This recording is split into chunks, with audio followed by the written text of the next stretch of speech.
I consume mass content, mass books, mass podcasts, mass tutorials. I am mass learning. Well, what do you remember from last week? Things, important things, educational things. So, you've just consumed thousands of hours of content and built the knowledge equivalent of a house made of wipes?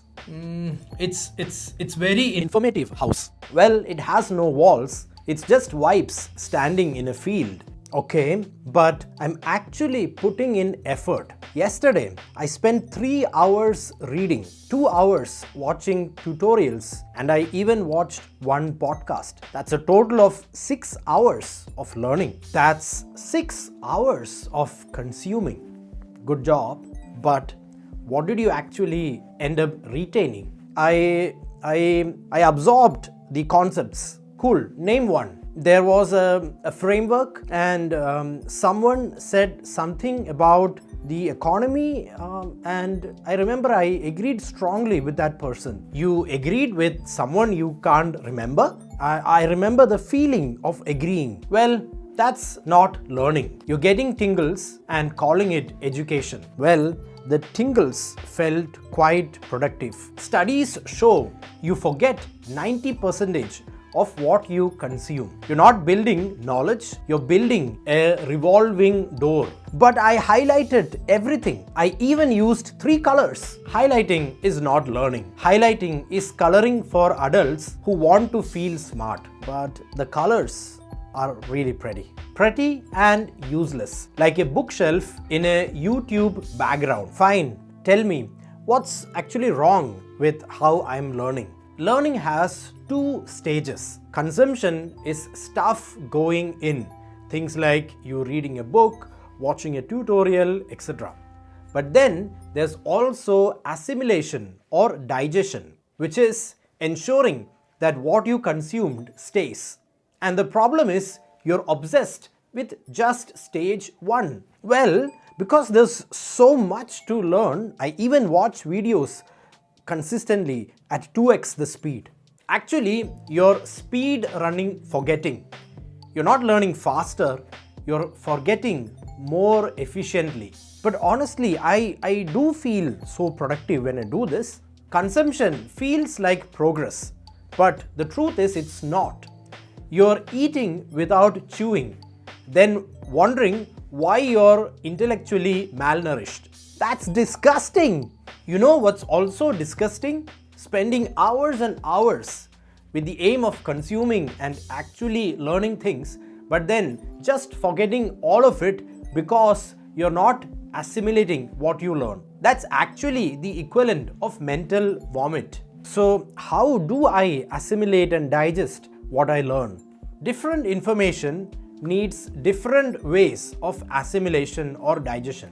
Let me show you how. Sounds like a plan. So maybe I'll tell you what all I've been learning these days, and you can help me with the approach I should be taking for assimilating and digesting the things that I'm trying to learn. Cool. So first, let me tell you what I've been studying most recently. I've been mass learning Python for 3 months. 2 courses, mass notes. I know what a function is. I'm basically a developer. Let me ask you this. How many projects have you built?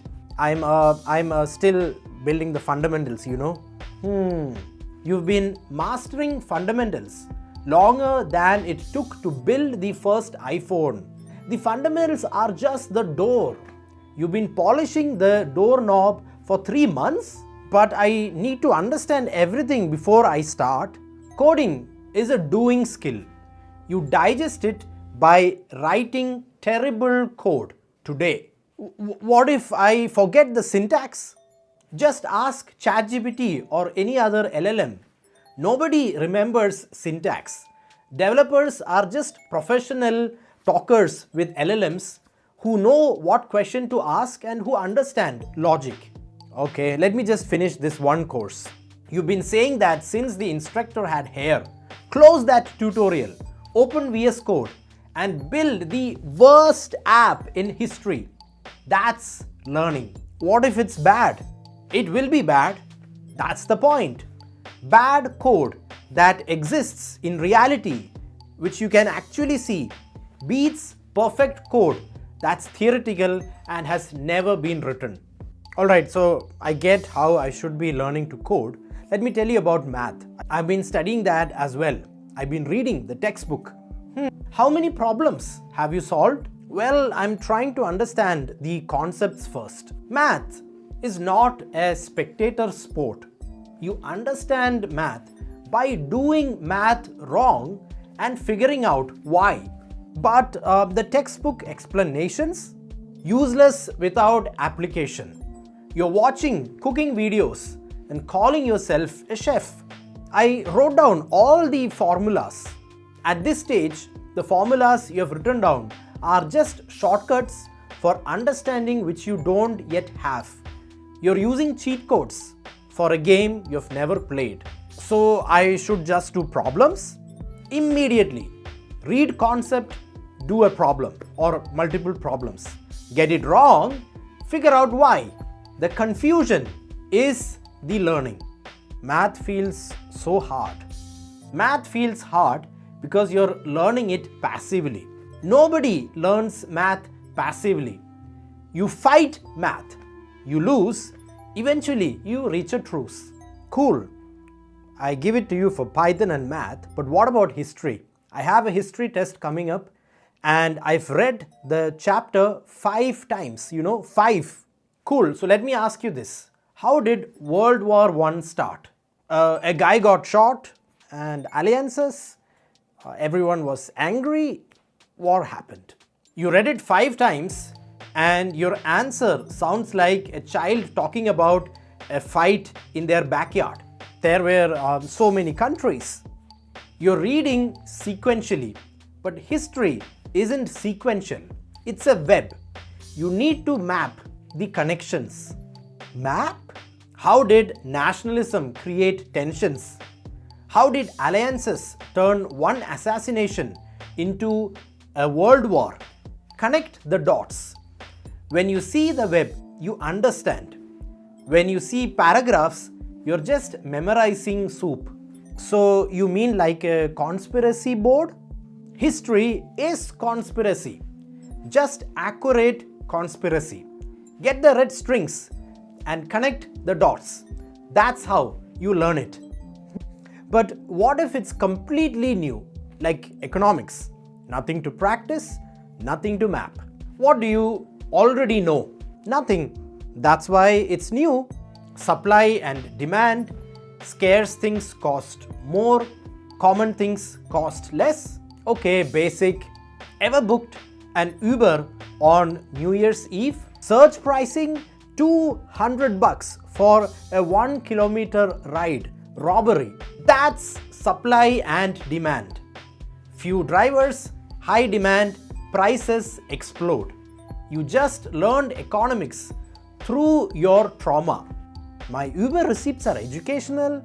Everything you know is a hook for new information. New stuff connected to old stuff sticks. New stuff floating alone disappears. Find that hook. Profound indeed, but this sounds slower. I'll get through less content. Well, it is slower, but the good thing is you will remember more content. Right now, you're consuming everything and keeping 10%. Consume half, keep 5 times more. That's not slower, that's smarter. What if I don't have time to assimilate what I learn? Then just stop consuming. You mean just stop just like that? Yes, because information you just consume but don't assimilate is worse than nothing. It gives you the illusion of knowledge. Then someone asks a question and you realize you just have vibes. Well, I'm very confident in my vibes. Confident and wrong. That's how you embarrass yourself in meetings. Well, yeah, that's true. I do embarrass myself in meetings because you read the headline and thought you understood the article. So, what do I actually do? So, here's the game plan. Before you consume, ask How will I assimilate this? Skill? When will I practice? Concept? How will I map it with the strings? Remember? New information? What's the hook? To what can I connect it? Now, what if I don't have an answer to that? In that case, don't consume it. Wait until you have the answers. I have so many books. Those aren't books, those are just decorations. Proof you wanted to learn, not proof that you did learn. That hurts. Good. Pain is memorable. Unlike everything you've highlighted with your 3 colors. You mean just one book at a time? Well, one book you understand beats 50 books you just vibed with. Can I at least highlight? No. Just a little? Put the highlighter down. It brings me joy. So does actually remembering what you read. Try it sometime. That joy beats the joy that you experience when you highlight. Wait, I actually remember now what I read yesterday. This is terrible. Now I have to actually think about things. No, stay strong, stay strong. Why does real learning feel like work?